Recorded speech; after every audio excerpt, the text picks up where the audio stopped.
সকাল থেকে শুরু করে এই পর্যন্ত অনেক লিডাররা চমৎকার ভাবে শেয়ারিং করে যাচ্ছে। আসলে প্রত্যেকটা ব্যক্তির আসলে চায় না মজার মজার মুহূর্তগুলো। তো এমন একটা সিচুয়েশনে এসে আমি আসলে স্টেজে আসা, কামরুল স্যার বারে বারে নক দিচ্ছে, আসলে সময় নেই।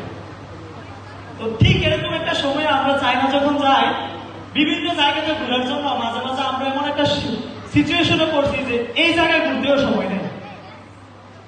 আসলে দেখেন, আজকে হয়তো বা এখানে স্টেজে চলে আসাটা এটা অনেক, এখান থেকে জায়গাটা অনেক কাছাকাছি, কিন্তু আজ থেকে প্রায় 4.5 বছর আগে যখন আমি নাজমুল কাজটা করা শুরু করি, আমার জন্য এই স্টেজে আসাটা এতটা সহজ ছিল না। আমার পরিবেশটা আমার অনুকূলেও ছিল না, এবং আমার পুরো পরিবার আমার অনুকূলে ছিল না।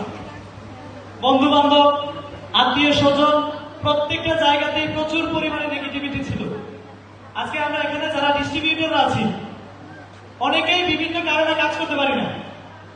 অনেকের স্বপ্ন ডিস্ট্রেক্ট হয়ে যায় পরিবারের জন্য, অনেকের স্বপ্ন ডিস্ট্রেক্ট হয়ে যায় স্কুল কলেজের বন্ধু বান্ধবের জন্য, অনেকের স্বপ্ন ডিস্ট্রেক্ট হয় বিভিন্ন কারণে।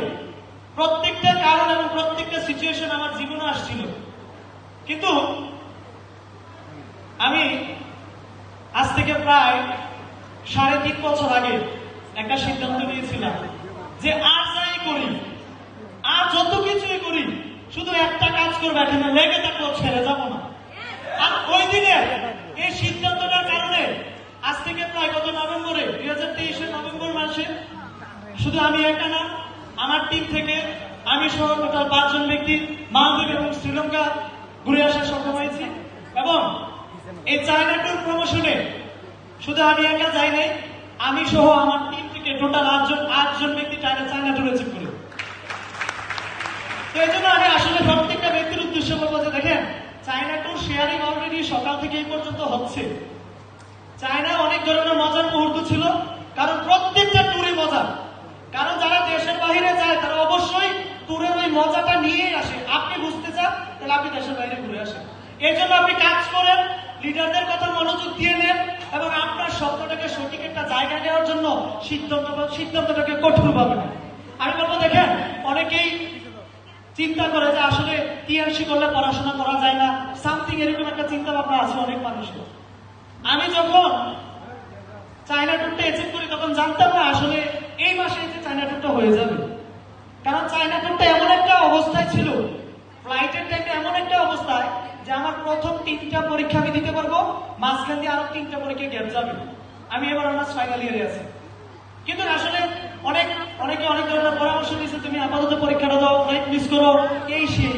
কিন্তু একদিন হঠাৎ করে চিন্তা করলাম, আমি যদি এই বছর পরীক্ষা দেই, পরীক্ষা দেওয়ার পর পাশ করলাম, আমার কাছে কি আসবে?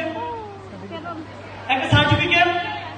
এবার আমি চিন্তা করলাম, আচ্ছা এই সার্টিফিকেটটা আসলে কি আমার বেশি দরকার? অনেক চিন্তা করার পর বুঝলাম না, এত দরকার না। পরে চিন্তা করলাম, আমার বিজনেসের জন্য কি আসলে টুকটা দরকার? তখন আমার ব্রেন কয় আগে এটা। তখন আমি একটা সিদ্ধান্ত নিলাম যে আসলে পড়াশোনা করার পর ওই সার্টিফিকেটটা আমার এত জরুরি না। কারণ কি, আমার বন্ধু বান্ধবের জন্য অনেক বেশি প্রয়োজন। কারণ তারা এই গ্রাজুয়েট অনার্সটা কমপ্লিট করার পর কোথাও হয়তোবা সিভি ড্রপ করবে, হয়তোবা কোনো না কোনো জায়গায় একটা সিভি দিবে চাকরির জন্য। কিন্তু অলরেডি আলহামদুলিল্লাহ আমার বিশাল বড় একটা টিম আছে এবং এখানে একটা অর্জন আছে, যে কারণে আসলে মনে করেছি যে আসলে আগে দেশের বাইরে ঘোরা দরকার, পরীক্ষাটা আপাতত স্টপ, আগামী বছর দিব। কি বলেন? খারাপ সিদ্ধান্ত নিছি?